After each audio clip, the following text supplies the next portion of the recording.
Help everyone explore new worlds and ideas. Support your PBS station. A volcano awakens in Iceland. A mountain erupts, belching millions of tons of ash into the sky.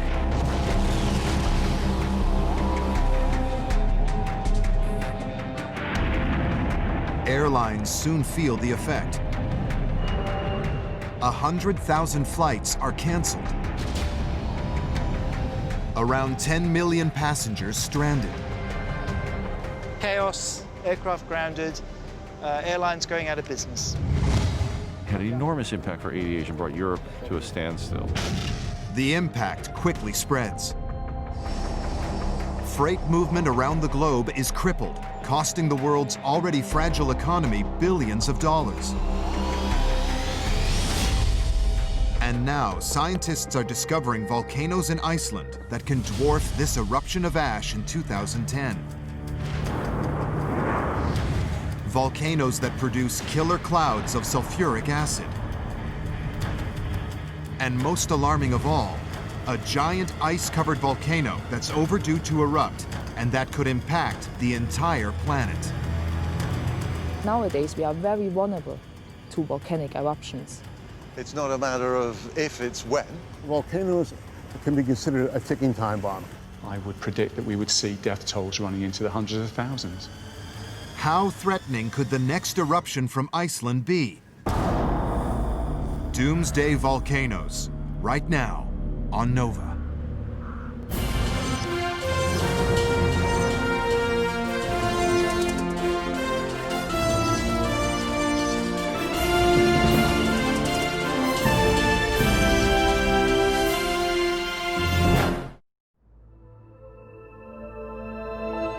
Reykjavik, the world's most northern capital city.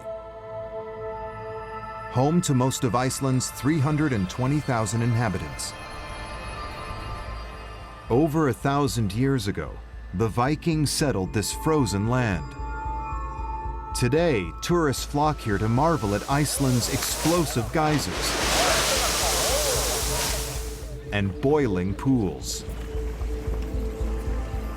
But this abundant thermal energy has a darker side. Its volcanic threat. In 2010, the volcano Eyjafjallajökull, nicknamed Eyja, explodes into life. The eruption lasts for over 2 months. Icelanders head for shelter as the ash rains down. But Eyja's effects are soon felt globally when the ash cloud spreads into the busy routes of transatlantic aircraft. Airports around the globe are gridlocked as thousands of flights are canceled. But scientists are concerned much worse could come from Iceland. I think we dodged the bullet with the 2010 eruption. In the future, there are going to be eruptions in Iceland much bigger than the 2010 event. These scientists are uncovering the devastating effects of past volcanic eruptions and trying to predict how widespread the deadly consequences of the next eruption could be.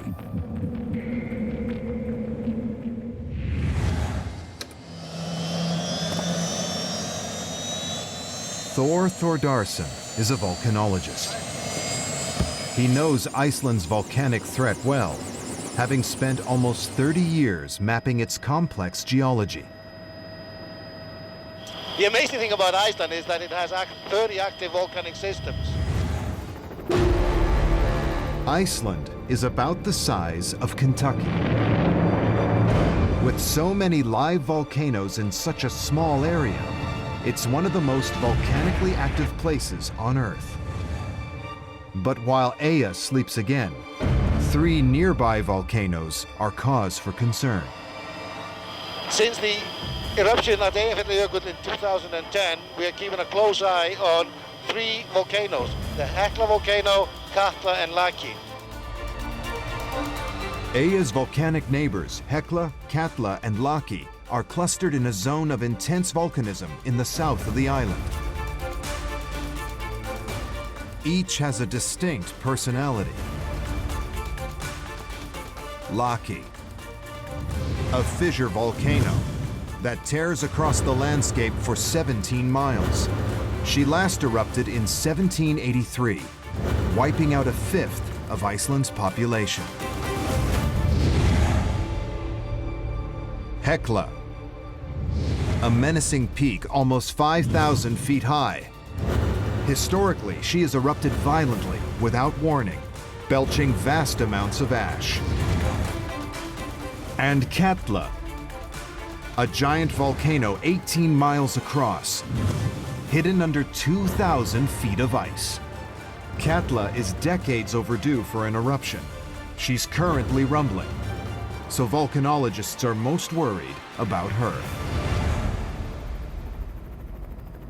So why does Iceland have so many threatening volcanoes packed into such a small area? It's a result of its unique location. Iceland lies in the North Atlantic, between North America, Greenland, and Europe. Here, two of the Earth's crustal plates are being pulled apart, and Iceland straddles their boundaries. Below is a hotspot, a huge upwelling of hot rock from deep within the Earth. As the rock rises, it produces magma. The magma forces through cracks in the crust until it erupts at the surface, forming active volcanoes.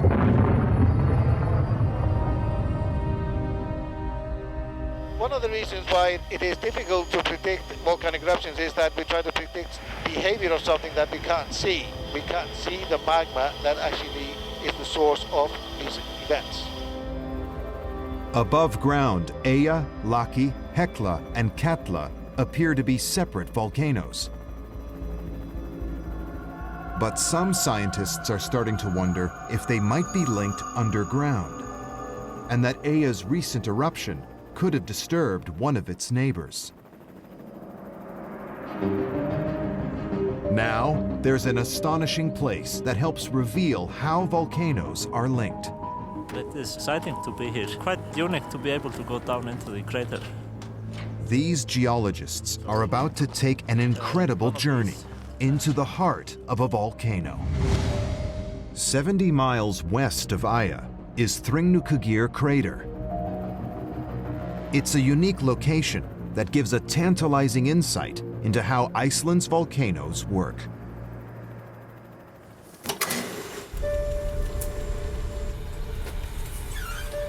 As we go down here, it is quite narrow here. We just make it. This is really, really neat. After squeezing through the neck, they're confronted with an amazing sight. Whoa, look at that. Yeah, it's beautiful. A vast chamber, dropping 450 feet below the surface. 4,000 years ago, when the magma drained, the chamber remained remarkably intact. It's the only place on Earth where scientists can study a volcano from the inside. Really impressive. Freystein Sigmundsson is looking for evidence of how volcanoes like this are fed by molten rock. It's been something of a mystery until now. Look at this. Can you see the fracture? Wow. It's actually really cool how it goes up. This is absolutely unique place. It is fantastic. We can see the fissures that fed magma into this volcano. This black line in the wall here, it's a crack that delivered magma to the eruption. Now the magma is solidified in this fissure. This fissure acted like a giant vein, pumping magma into the chamber horizontally, as well as from deep below.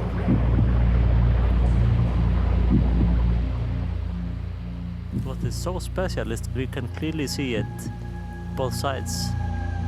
The fissure sliced right through the chamber and out the other side, and Freystein is working out which direction it took. If you trace it, we can get orientation of this crack. By lining up the fissure on either side of the chamber, the team finds the exact route it took and makes an important discovery.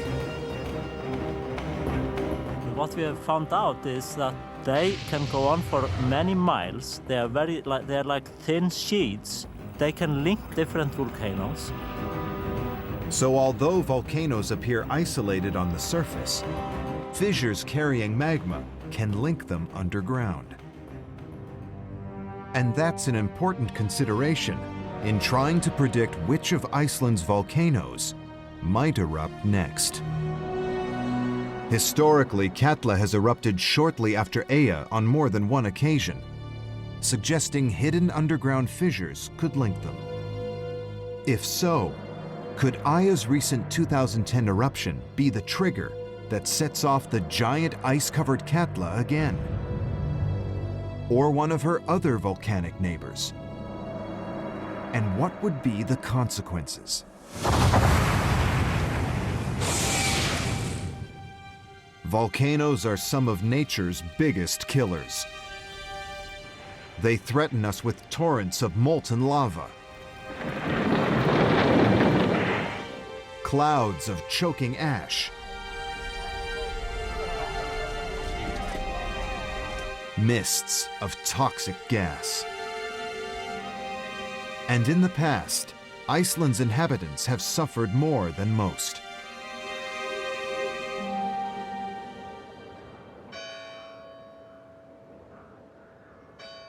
In 1783, an eruption kills over 10,000 locals. It's one of the deadliest ever recorded. A killer that atmospheric scientist Anja Schmidt knows all about. 50 miles northeast of Eyja lies the volcano Anja's interested in, the fissure called Laki. We are standing on the Laki lava flows. So as far as the eye can see, we can see the moss-covered lava flows from the 1783 Laki eruption.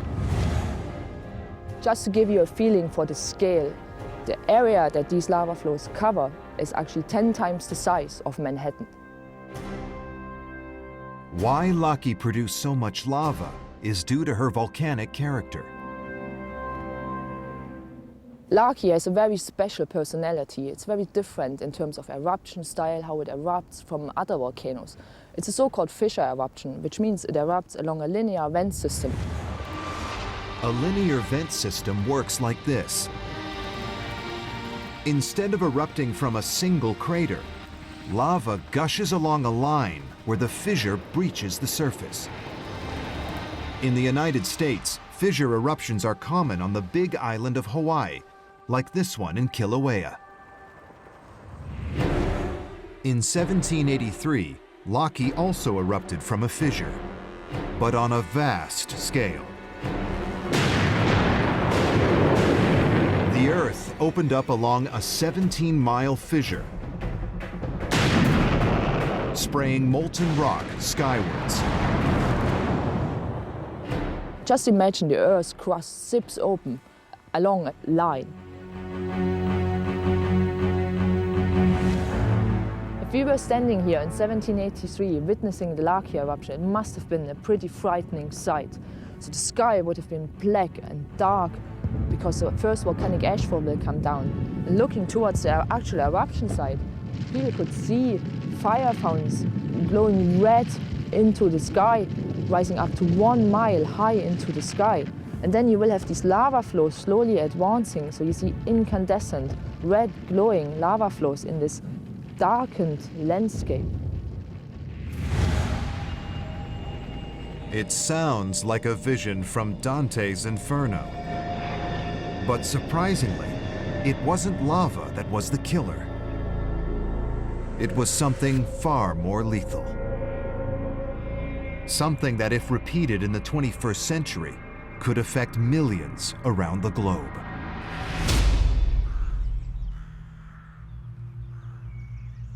In the heart of the English countryside lies the disturbing evidence for this possible disaster.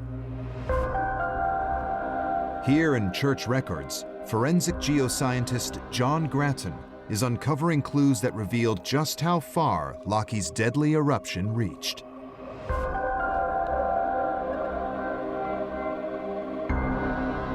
This is a parish record, and it contains the dates and names of people who've been buried here, which is what I'm particularly interested in. Using books like this, we can reconstruct the patterns of mortality. Deaths normally occur in winter, when the old and ill succumb to cold weather. But John's uncovered a period of time in 1783 where the records don't appear to make any sense. We can see an intriguing change to that pattern, where people are dying in significant numbers in the summertime, when the weather is good, when there's plenty of food. So we're interested as to why that might be. Other accounts describe how the villagers are dying. They read like a horror story. In the foul hot weather in the beginning of summer, ulcerated mouths and eruptions on the lips, and also pains in the face, became epidemical. Burning fevers were accompanied with pleurisy and inflammation of the lungs. The burning fever and dysentery immediately came on us in the centre of England and became epidemical in London. And there were some remarkable instances of sudden deaths. The killer's not only devastating the population, it's ravaging across the land. The barley became brown and weathered at the extremities, as did the leaves of the oats. All the different species of grain appear to have had all their leaves withered, exactly as if a fire had been lighted near them. And the occurrence of a tremendous thunderstorm seems to bring together everybody thinking, this is it, this is the end of the world. But it isn't just England suffering. Vast areas of Europe experience the same calamity, as recorded by a founding father living in Paris at the time. This is what Benjamin Franklin noted. There existed a constant fog over all of Europe. This fog was of a permanent nature, it was dry, and the rays of the sun seemed to have little effect towards dissipating it, as they easily do a moist fog arising from water. And what this tells us is that this fog is not water vapour, it's something completely different. The killer is acting on a continental scale. The question is, what is it?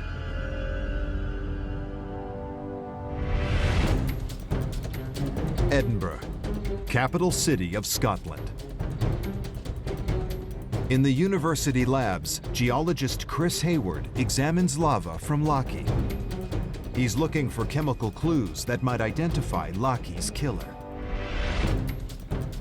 One of the most interesting things that we can see in these lavas are these very tiny crystals, and what these do is they record the chemistry of the magma at different times in its evolution, from the time when it formed very deep under the ground until it was erupted. So they're like little time capsules.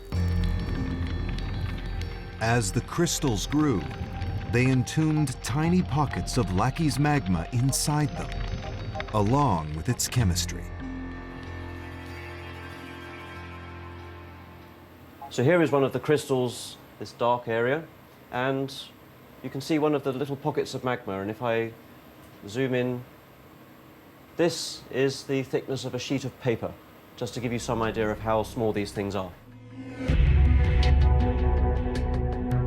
Using a sophisticated electron microprobe, Chris teases out their chemistry and finds something intriguing. We've discovered something very interesting. Material inside the crystals, these pockets of magma that were trapped early on, contain large amounts of sulfur.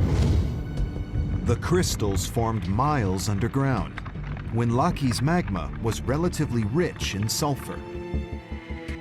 But when Chris analyzes the solidified lava surrounding them, formed much later on during Laki's eruption, he makes a remarkable discovery.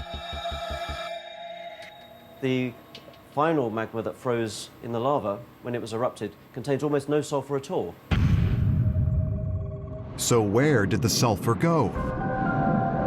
It escaped from the rising magma as a gas into the air.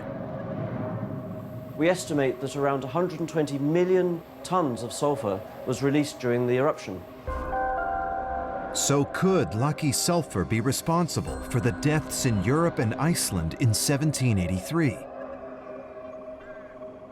If so, how might it kill?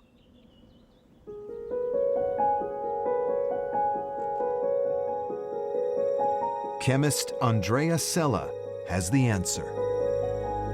Sulfur is actually really very abundant. It's kind of up there in the top 20 elements in the Earth's crust.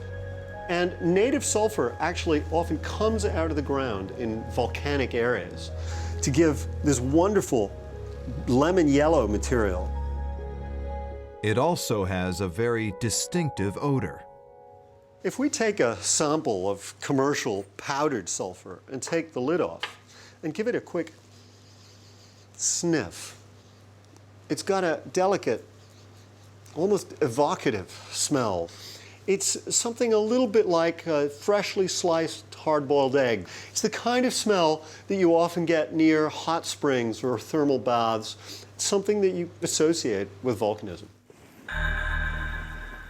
Throughout history, sulfur's long been associated with boiling mud, volcanoes, and hell.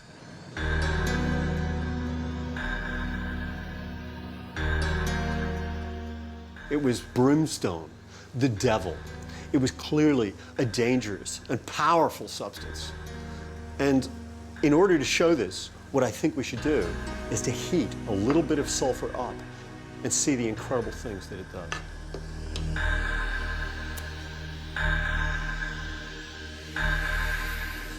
As we warm it, it soon begins to melt. We're gradually getting this deep, dark liquid.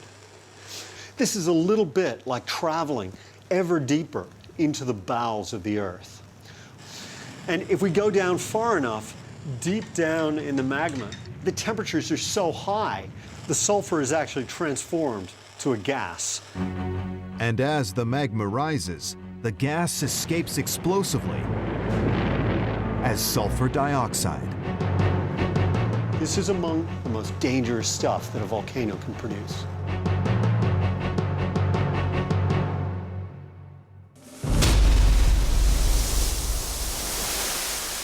Climate scientist Mike Rampino understands the threat from sulfur dioxide only too well.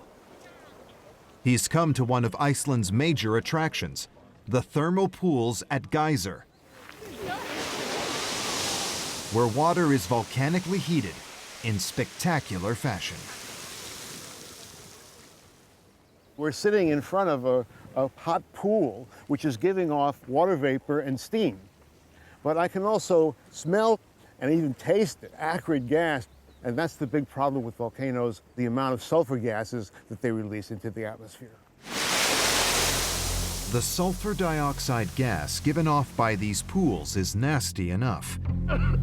But when it's pushed into the atmosphere during an eruption, it can become a far more lethal chemical compound. The problem is that when the sulfur dioxide reacts with water vapor, it forms a little droplet of the acid sulfuric acid. And so up in the upper atmosphere, if enough sulfur is released by the volcano, you get this mist of sulfuric acid droplets. It's the same acid found in your car battery, and it's dangerous stuff. Sulfuric acid at lab strength is a really, really potent acid. In fact, it's really something of a tiger. And if we were to take some flesh, a piece of meat like this, and then we can take some concentrated sulfuric acid and pour it on top, the results are going to be really unpleasant. Andrea's using concentrated sulfuric acid to show the grisly effects it has on tissue.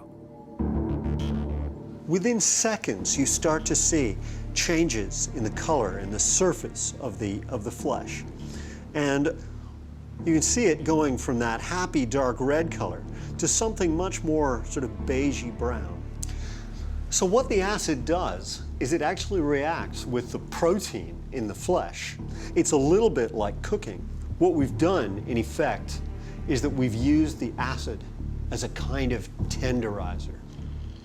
Wow, look at this. Here we've got some meat which has been in the acid for about 10 minutes. Whoa. And really, we can now pull it apart. What we're ending up with is something truly horrific. Sulfuric acid formed from volcanoes is far more dilute, forming fine mists. Even so, it's something you wouldn't want to breathe. Your lungs have some very, very delicate exposed tissue. They haven't got skin over the top.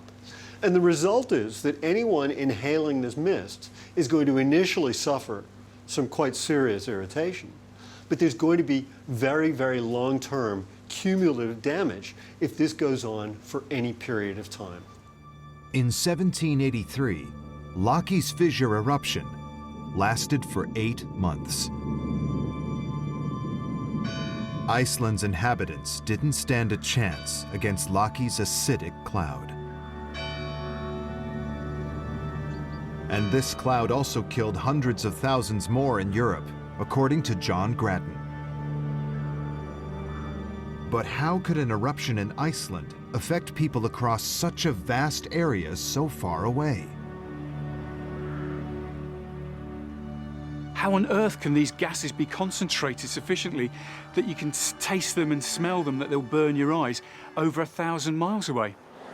The answer to that lies not with Laki's eruption, but with the weather. During the last week of June 1783, high pressure sweeps over northwest Europe, bringing fine summer weather. But it also allows something foul, high in the atmosphere, to sink downwards. That's where the volcanic gases are. Now they're being sucked down, dragged down to the Earth's surface, and it's like a blowtorch devastating the environment below it. The high pressure acts like a vast funnel. Air spiraling down from the upper atmosphere brings with it Laki's poisonous gases. If we were standing here in 1783, the view behind us would have disappeared. What we would see instead would be a blue haze across the landscape. The colour green would disappear because the acids burned into the trees. The crops would have been burned. People dying, the birds dying, the fish floating to the top of the ponds because they've been killed as well. Really, a view of Armageddon. It's the final link in the chain of events that triggers a volcanic catastrophe over Europe.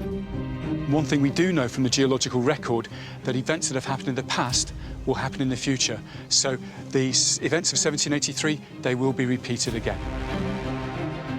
What nightmare scenario awaits us if that happens? If Laki's cloud reached Europe in 1783, how far could one stretch today? Anja Schmidt has taken Laki's sulfur output from the 1783 eruption and, using a computer model, ejects it into today's atmosphere. It's a disturbing picture.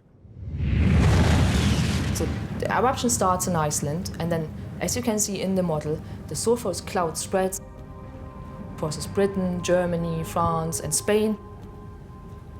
It's not only affecting Europe, but also into North America. So over the course of 8 months, the entire northern hemisphere is filled with a sulfurous cloud from one eruption in Iceland. So how could that affect us? Already, many cities generate pollution that causes premature deaths from asthma, heart, and lung disease. Could a toxic cloud from Iceland prove to be the tipping point? Combining today's pollution with Laki's 1783 pollution, Anja estimates the extra deaths if the same volcanic acid cloud swept over Europe today. Using our model, we can create a kill map. What we find is tens of thousands of deaths in the UK, in the Netherlands, in Germany, in France, all over Central and Western Europe. If we calculate the total, we find a mortality rate of more than 100,000 people. This is quite an astonishing number. Since her model shows that the cloud would eventually spread across the entire hemisphere, it's a stark warning of what we might expect in American cities.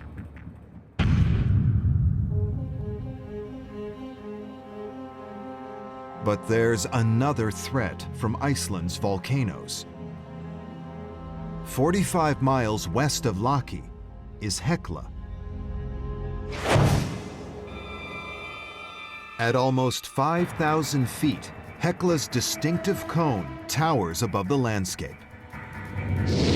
She's one of Iceland's most active volcanoes, erupting over 20 times in the last 1,000 years.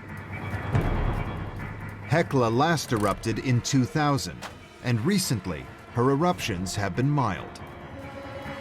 But Thor's discovered a place that shows just how explosive she can be. And with Hekla, it's all about ash. The snow-covered mountain in the background there is the Hekla volcano itself. And here in the foreground, this light-colored layer there at the top was erupted from Hekla 3,000 years ago. These ash layers tell Thor a great deal about Hekla's explosive past. The reason why we spend our time studying these ash layers is that we can get information about the nature of the eruption, its intensity, its explosive power, and how widely it affected the environment. He's discovered one particular eruption from Hekla 3,000 years ago, which threw out a tremendous amount of ash. If you look at the landscape around us, all this surface is covered with the ash, which is 15 feet thick.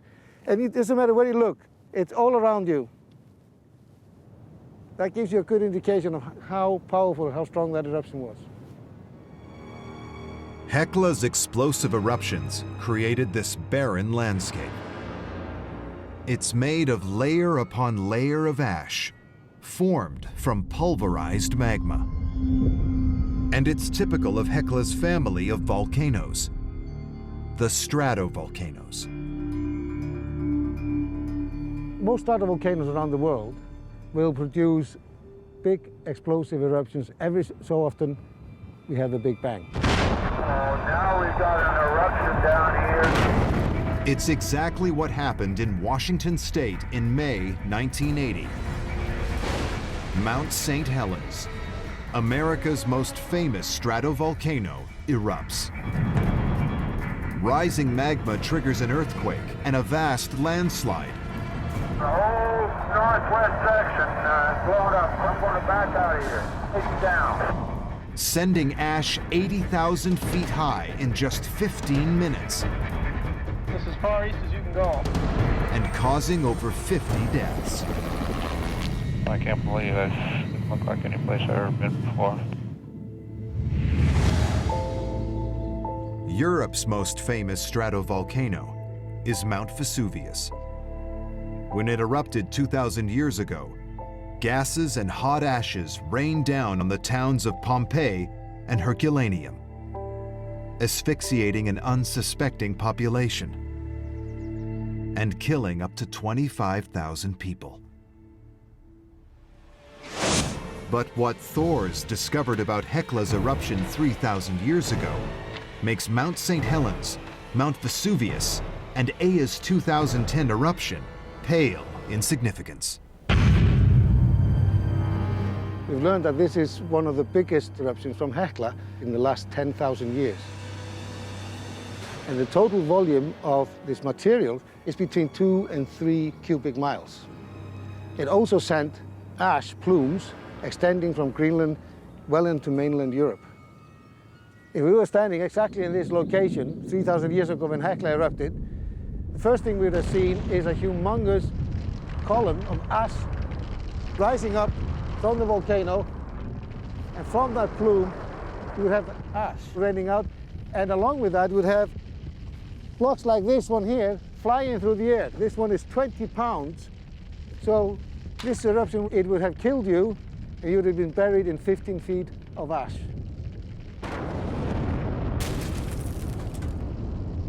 When Eyja erupted, her ash grounded aircraft for almost a week.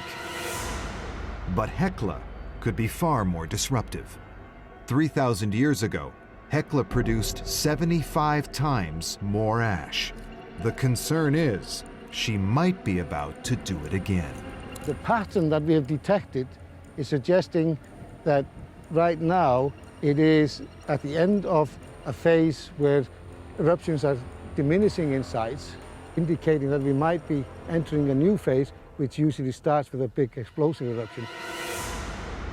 So it's possible that Hekla might produce a very big explosive eruption in the near future.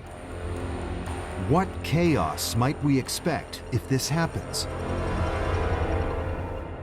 Claire Withram has been asking the same question. She's part of a rapid response team at the London Volcanic Ash Advisory Centre at the UK's Met Office. It's the first line of defense against volcanic ash for Europe's aviation industry. And when Eyja erupted, it put the team through their paces. We hadn't seen anything that had really blown an ash cloud from Iceland to our area in recent history, so it hadn't really got into people's minds that that might happen. The Eyjafjallajökull eruption went on for about 39 days. People were working around the clock here on a scale that we hadn't really experienced before.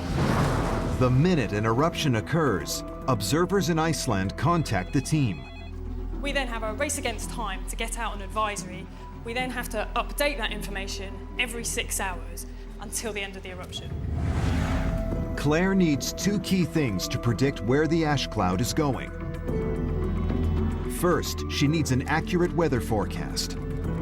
The weather's really vital because when the ash is erupted into the atmosphere, it then gets transported by the winds at those higher levels and gets taken wherever those winds are going. How forcefully the volcano erupted is also critical. We need to know how high the eruption is and also how much has been emitted and how that changes with time. Armed with this information in 2010, Claire and her team used supercomputers to model the movement of ash from Eyja. So what we can see is the start of the eruption, and then the ash is transported to the southeast and is then dispersed across the northern hemisphere. In the future, with the possibility of bigger eruptions, the team's predictions will be even more important. To see what might happen, Nova asks Claire to make a model using Hekla's huge eruption 3,000 years ago, which belched up to 3 cubic miles of ash, and the weather conditions when Eyja erupted in 2010. So this simulation shows the first ever model run of a much larger eruption. And what we can see is that because this eruption was much bigger, so it went much higher in the atmosphere and produced considerably larger amounts of ash, the plume covers a much wider area and the levels of ash in the plume are much greater, which is shown by this red colour, spreading out over a much larger region of Europe and also across the northern hemisphere. And what this tells us is that for a future eruption of a larger size, the potential for disruption is greater. What's worse is that we might not have time to prepare. Hekla does not give us much warning. Her temperament is such that she will flare up 30 minutes before it erupts, so she can surprise us. As scientists are learning, Iceland's home to a group of deadly volcanoes. Eyja blew in 2010. Laki sent a toxic cloud of sulfur circling around the northern hemisphere. And Hekla, which could unleash millions of tons of ash without warning. But the greatest threat is from their restless neighbor. I would be more worried about a Katla-style eruption happening today. One that volcanologists can't afford to ignore. The concern of Katla is that it might erupt anytime. The volcano, hidden under the ice. Katla is rumbling. Some fear her eruption could be worse than Laki's sulfur cloud and Hekla's ash put together. Katla erupts every 50 years on average. Her last major outburst was nearly 100 years ago, so an eruption is long overdue. All the signs that we detect from the volcano are telling us that it is building up to an eruption.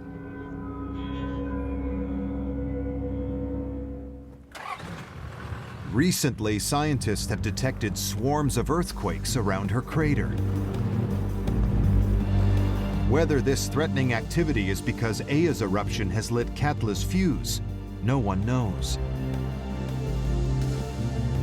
To find out what's going on, Sigrun Herensdottir and Freystein Sigmundsson are making the 3-hour trip to the volcano's summit to set up monitoring stations. We are driving now up to the glacier, and we need a guide because it's a fairly rough environment and there are crevasses to worry about. It's a treacherous journey. Katla's crater is over 6 miles wide, buried below the ice.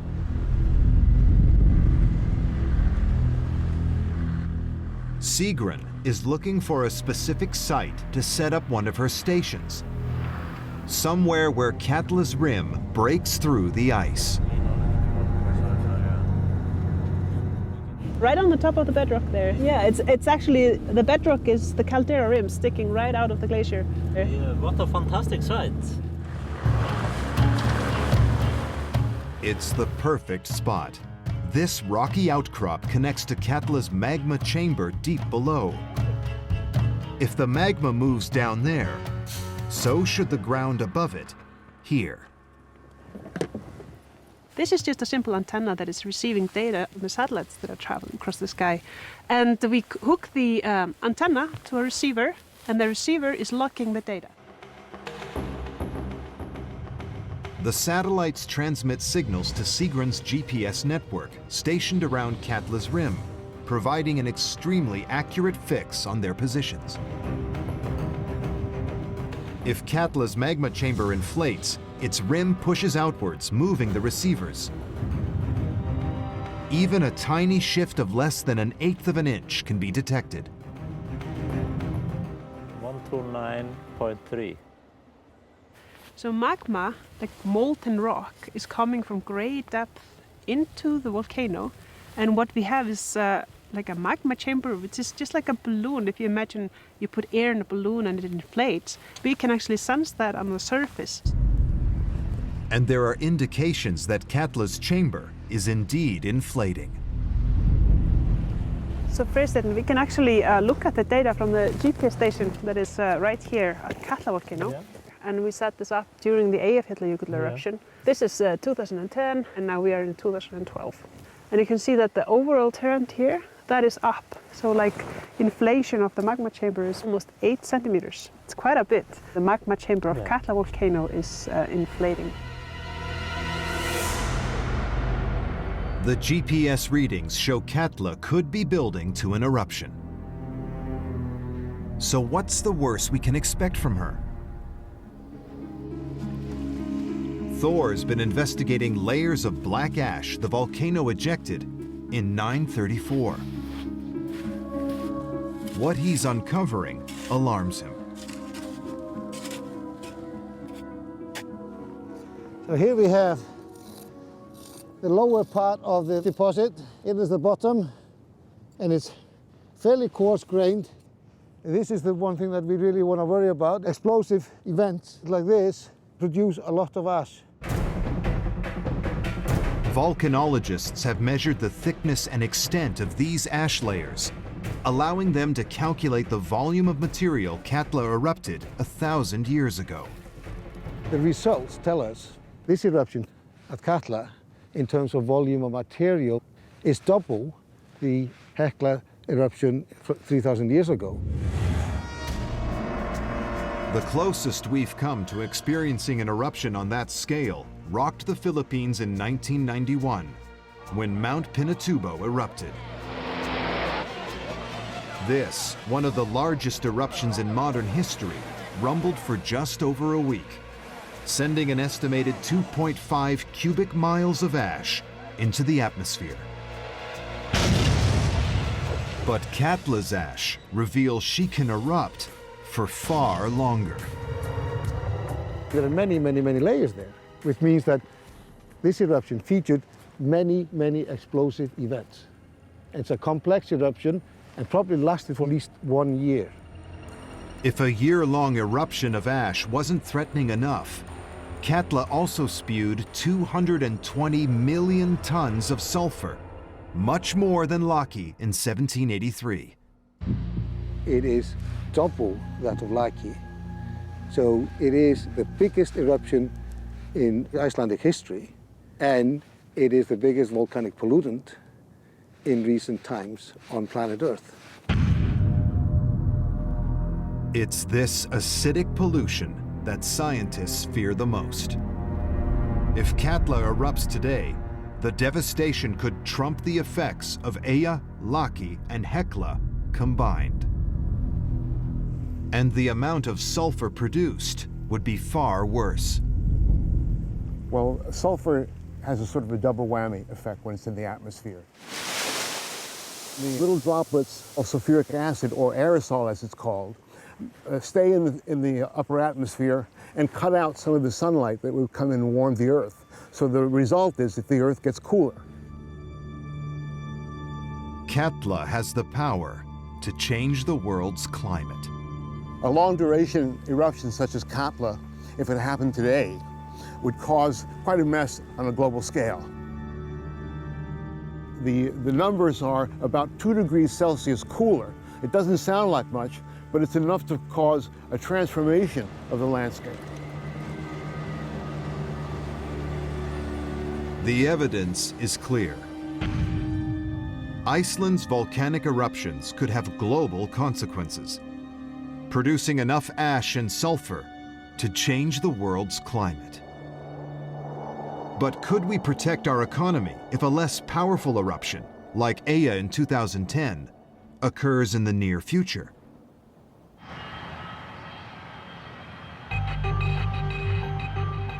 It's a vital question for the airline industry, as aircraft will be the first to feel the effects. At 35,000 feet, ash particles are so fine, they are invisible to the naked eye. So when Eyja erupted, thousands of planes were immediately grounded. It's a problem aircraft engineer Ian Davies has been grappling with. Well, we know ash and engines don't mix because this modern turbofan engine behind me basically takes in hundreds of cubic meters of air every second. Any volcanic ash sucked into the engine, which heats up to 2,000 degrees Fahrenheit, melts and sticks to vital parts. And when it does that, it will cause a surge stall, which is effectively a backfire. And in doing so, we can get flames out the front and out the back of the engine. And ultimately, it will shut down. Fred Prada, an imaging expert, is developing a unique system that could help. It's called Avoid. This instrument here is a fast sampling dual camera system measuring in the infrared. Infrared radiation is heat. Every molecule in the atmosphere that's vibrating emits infrared radiation. Ash particles also emit infrared radiation at a particular wavelength. Now, they have a particular spectral signature in the infrared, which is quite different to that of other things in the atmosphere, like water clouds, ice clouds, water vapor. The cameras, which can pick up infrared signatures, provide pilots with a picture of the sky up to 60 miles ahead, allowing them to distinguish between ash and clouds. So now he can start to see where the ash is. If it is there, and he sees it 5 or 6 minutes ahead of time, he can then make a small deviation and avoid it completely, safely and economically, and land his aircraft. The new system could be the first step towards keeping planes in the air when ash next rises from Iceland. And it could help pilots map and maneuver around invisible ash clouds while they're flying, even reducing the need to ground planes.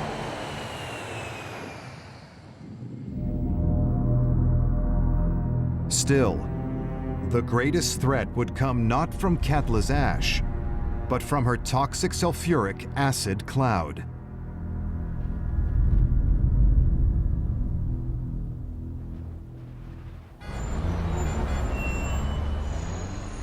Faced with a giant volcanic eruption today, a major response would be needed to protect us. But how would they do that? They do that by switching off the power stations that might be burning coal. They do that by stopping us driving our cars that are emitting pollution from the engines. They do that by closing factories down. I think modern day society should very much be concerned with volcanism. I think we're probably more susceptible to these types of events in the 21st century than we were even in the early 20th century. We think we're immune to these things, and frankly, we're not.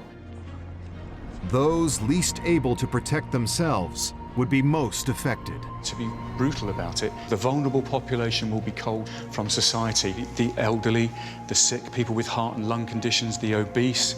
We're going to see many, many people dying. Today, we have a society dependent on air travel. The way we move food, freight, people around the world now, any disruption to that is devastating. A society that's delicately linked together. So a massive volcanic eruption is really going to disrupt this web of connectivity. All those networks are going to be fractured. They're not going to work anymore. Lives were thrown into chaos when Eyja, a relatively small volcano, awoke in 2010. How much worse will it be if and when one of Iceland's Doomsday volcanoes erupts again?